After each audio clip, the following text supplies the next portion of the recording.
সাব্বাস বেটা, বাঘের বাচ্চা। মানে ভাবতে অন্যরকম লাগে মায়েরই, একটা সুকুন ভাব চলে আসে যে ঝুঁকেঙ্গা নাহি সালা।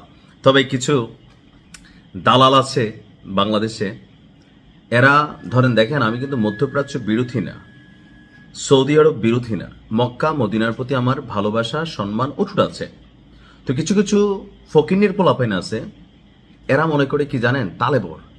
ওই বাংলাদেশে 2 লক্ষের উপরে অনুসারী আছে না, বিভিন্নভাবে ধর্মকে বিভাজিত করে তরিকা বানায়া এরা খালি বলে ভাই তুই ইরানের দালাল, তুই এটা তুই সেটা, আমার গুনিয়া টানাটানো করে 2-1 ফকিন্নির বাচ্চাটা আমি দেখছি। তো এদের উদ্দেশ্যে বলি আর কি, যে টানতে পারবি, তোর হ্যাডম নাই আমার সামনে এসে কোনো কথা বলার, যদি থাকে এক বাবার জন্মের হয়ে থাকিস আইসা কথা বলিস। ভাই পিছনে নাইমরিনে অনেকেই কথা বলে, ইরানকে নিয়ে যেমন আমি ঝুঁকবো না, ব্যক্তি জীবনে অনেক ক্ষেত্রে কিন্তু ঝুঁকি না, ঠিক আছে, ভদ্রতা নম্রতা এটা আমার বৈশিষ্ট্য। কিন্তু খেয়াল রাখতে হবে আমরা কেন মধ্যপ্রাচ্যের আরব শেখদের বিরোধিতা করি। কারণ ইরান একমাত্র রাষ্ট্র, শিয়া সুন্নি, বেটা তুই মুসলমান হইয়া মুসলমানের বিরুদ্ধে 14টা কথা কস, তোর মতন মুসলমান সুন্নি হইলে কি আর শিয়া হইলে কি, তুই তো বেটা মুনাফিক, তুই তো মুনাফিক। আমি চিনি তো তোরে, না তাই না? এরকম কয়েকটা আছে, আমার ফেসবুক ফ্রেন্ড লিস্টেও আছে। এদের বক্তব্য আমি শিয়াদের দালাল। ভাই আমার কখনো দেখছেন এই ধরনের? আমার কথা হচ্ছে মধ্যপ্রাচ্যে ইরান একটা বাঘ, এই বাঘ শিয়া সুন্নি মতভেদ এটা যার যার ইচ্ছা। কিন্তু আমি কি ধর্মীয় কোনো ইস্যুতে ইরানকে সাপোর্ট করে যাচ্ছি? আমি যাচ্ছি যে আজকের দিনে তুই যখন গরুর মাংস আল্লাহর নাম খোঁজস বাবা, তুই যখন ফেরকালা গাছ তরিকা খোঁজস, জ্ঞান বিজ্ঞান প্রযুক্তিতে একমাত্র ইরান এবং তুরস্ক যে জায়গায় পৌঁছাইছে, এই আরব রাষ্ট্রগুলো কোনোটা আছে ভাই বলেন? টাকা আছে, পয়সা আছে, আল্লাহ নিয়ামত দিছে, কিন্তু কি করতেছে?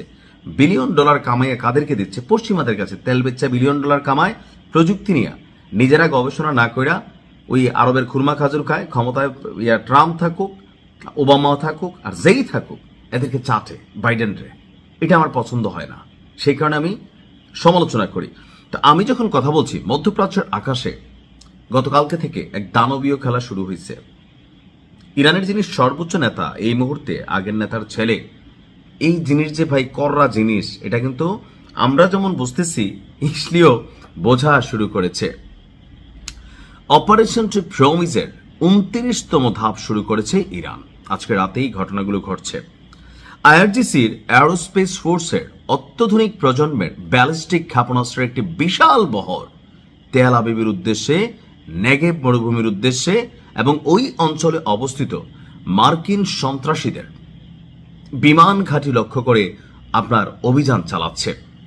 ইসরায়েলের গণমাধ্যমগুলো নিশ্চিত করেছে ইরানের নতুন দফার এই ক্ষেপণাস্ত্র হামলায় অধিকৃত বিস্তীর্ণ এলাকা রণক্ষেত্রে পরিণত হয়েছে।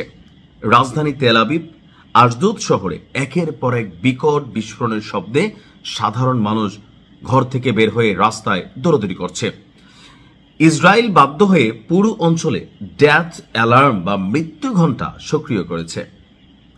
আইআরজিসি বলছে যে এবারের অভিযানে তাদের অ্যাডভান্সড জেনারেশন বা আধুনিক প্রজন্মের ক্ষেপণাস্ত্র তারা ব্যবহার করছে।